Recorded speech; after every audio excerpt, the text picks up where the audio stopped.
Coming up this week, I'm going to be talking a little bit about the weather. Well, I am British, so, you know, stereotypes. I will also be talking, of course, about running, and it'll be early morning running that will be featured today. And also, if there's time, and you haven't got bored, I might also talk a little bit about something you can try if you work in an office. Trust me, it'll make sense when we get to that bit.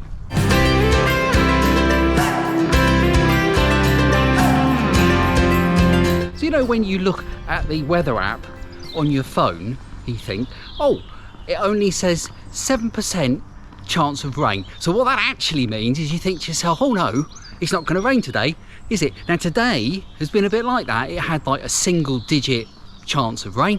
So I thought it's not going to rain. Of course, what happened? Yes, it's been raining on and off. It's kind of okay at the moment, but you know, it's been one of those sort of days. It's strange, isn't it? Because when you buy a lottery ticket and the chances of winning are like a fraction of a fraction of a fraction of a fraction of 1%, you think to yourself, oh yes, I'm going to win 6 million, aren't I? I'm going to win big money. So strange, isn't it? Weird, aren't we, people? So, if you saw last week's video, don't worry if you didn't, I went out and did something different, something I haven't done before, which was to run early. Now, I say I haven't done it before, I have run early before, but when I did that, I'd fall out of bed and then just go for a run, and you know, didn't have any breakfast, didn't even have a wash. It's disgusting. I'm sorry if you're eating, but what I did differently last week was that I got up, had a light breakfast, and you know, had a wash, had a shave, that kind of thing, waited an hour or so, and then I ventured out. So I begged the question in that video at the end of it, what effect would it have for me going for an early run? How would I feel about it during the course of that day? Now, I work for myself from home, and I'm sat at a computer a lot of the time. Actually, I have a sit-stand desk, so I'm actually stood at my computer most of the time. But I do find, I don't know if you find this, that particularly kind of early afternoon, that sort of post-lunch lull, you kind of, I find it sometimes difficult to concentrate. Now, because human beings, we like to be distracted. That's one of the reasons why people are constantly scrolling down social media feeds. It's one of the reasons why, because I've spoken for more than 30 seconds, you're thinking of stopping this video and going and watching another one. We just can't focus. I think increasingly less these days. And, you know, but it is human nature actually to want to be distracted. So, you know, I'd go off and pat the dogs, make a cup of tea or something, but I would find it hard. Now, last week when I did my early run, I was able to concentrate all day. I mean, I went the whole day and I didn't notice any lapse. In fact, I wasn't even thinking about it.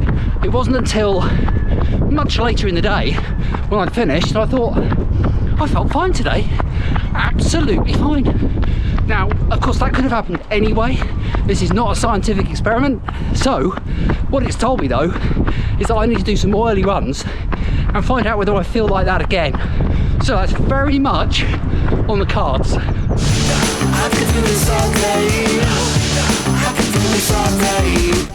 There we go. Run complete. I'm going to put the times up on the screen now. They are slow, even by my standards, slow. And I think there's a good reason for that, and that is because I did 10k and I haven't been a 10k distance for quite a while.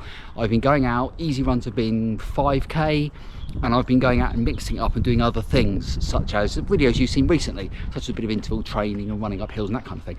And I'm not getting out as often as I would like. I'm going to be completely honest with you, I'm still kind of trying to find my way. I used to have a really great schedule, and that was kind of just blown away by COVID, just because it fitted in with my life and also with my wife, because I have to kind of fit things so that it doesn't mess with her plans, for example. So, you know, I want to kind of, we've got to cohabit, so I've got to kind of be thoughtful, you know, and make sure my runs are kind of, you know, working for both of us, not interfering with any of her plans. So it's quite difficult actually. I'm still finding it difficult where to put it, and that's why I'm quite excited about maybe starting to do these morning runs a bit more, because I can see big advantages there. It's much easier to get out first thing.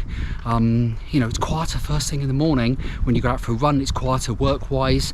And if I can concentrate, like I was saying earlier on, I actually end up really putting in as much work during the day, even though I might lose half an hour's time or thereabouts. You know, it's a win-win really, isn't it?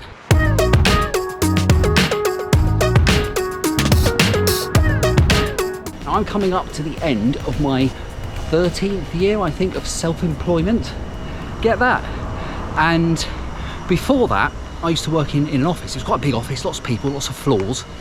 And I worked my way up in that company. And I got to the stage where I was heading up a team of people. And I had a great team of people, actually. I really, you know, it was a good team. I really liked it. And what we did, it was magazine publishing sort of. Did you remember magazines? Do you remember those? Do you remember? And, you know, things like used to be printed out. You remember? Weird, isn't it? And back then, because there were print deadlines, I know it's mad, isn't it? There used to be different shifts. So I was in charge of a shift of people, and there was another two shifts. One was like a weekend shift, but there was another shift that kind of worked opposite us. So we'd work during the day for a week, and that other shift would work in the evenings, and the next week we'd swap. And there was one night when it was a really big deadline and we would go through till 3 in the morning, but the rest of the week, if you were on the late one, you'd finish at midnight. So it wasn't like working nights, it was quite good. Used to go out during the day, used to play golf badly. It was terrible. And you know, it was quite nice actually to have a bit of time in the day. I used to like that. Wish I'd run back then actually, that would have been good. And because I kind of worked my way up and was heading up the shift, occasionally I had to go in, or I had to attend different meetings, that kind of thing. You have to attend meetings, don't you, when you work in an office? Do you know, meetings? And you sit around, you know, around a table, and you know, like with other people. I know it's weird, isn't it, in this day and age, with other people in the same room. It was disgusting. Anyway, because, you know, there are some people, aren't they, sort of career people who will be there, and they will be full-on proper management types, you know the type. So me and the guy on the other heading up the other shift, we used to like playing a little game. And what we would try and do is that we would try and drop into the conversation where possible management speak, and try and do it without laughing. And if the other guy, my other guy was there from the other shift, he was there, and sometimes we would have to attend the same meetings, change our house, attend the same meetings. You know, we'd catch each other's eye if we managed to do it. And we'd have to say, but that's a very good point you made there. I'm going to have to discuss that with my team. I'll see if it's on the radar screen when we next discuss it. You know, things like that. Or, absolute classic, this one. Yes, that's a really good point you've made there. Well, I'll mention it to Thingy. I'll run it up the flagpole and see who salutes. You know, other things like that. These ridiculous management things. Now, of course, what you could do, and this is a great game that you could play if you work in an office. What you do is you try and drop those into the conversation, and you can get 5 points if you manage to drop that in convincingly, not just randomly, but convincingly into the conversation. But if you want to get a bonus 10 points, you've got to try and get someone else to say something like that. Now, in some of the meetings, it was quite easy to do that because there were people who were really, I mean, every other word was to do with they would spout entire paragraphs of utter nonsense. It was absolutely hilarious. I can remember going to lots of meetings like this, and the sort of meetings that you come out the other side, and it could be an hour-long meeting, and you come out and you think, what did we actually discuss? What did we actually talk about in that meeting? And it was a bit mad, and I was quite pleased because on my shift I was able to, I had to do some really, you know, the kind of paperworky type things, but I was close enough to be able to get on and actually do some of the work as well, so that was good. I used to chip in and work with the team, and you know, we had quite a good thing. It was going great until they made us all redundant. That didn't help, I must admit, that wasn't good. But there's a nice little thing for you, a nice little game that you can play if you work in an office, in the management speak game. Award yourself points if you say it, and if you make someone else say it, big bonus points to be had there. Brilliant stuff. And if you know any mad management speak things, then let me know, because I must admit I was trying to think of some to mention in this video, and I've only said 2, and I've forgotten them over the years. It's been like, you know, 14 years or whatever since I've been in a meeting like that, and I can't remember some of them. Some of them were some mad ones, and I wish I could remember them for this video, and I can't. So put them in the thing below, we'll have a bit of a chuckle. Anyway, thank you very much for watching. That's the end of another run, end of another video. And yeah, I'm still sort of there and thereabouts, but I'm thinking positive because it's good to think positive. I've just done 10k and I haven't done many 10ks this year, so I feel quite good about that. And also the morning thing, I'm quite looking forward to getting out there and seeing how I get on with that. And I will of course report back in a future video. So thanks so much for watching. See you for another update next week.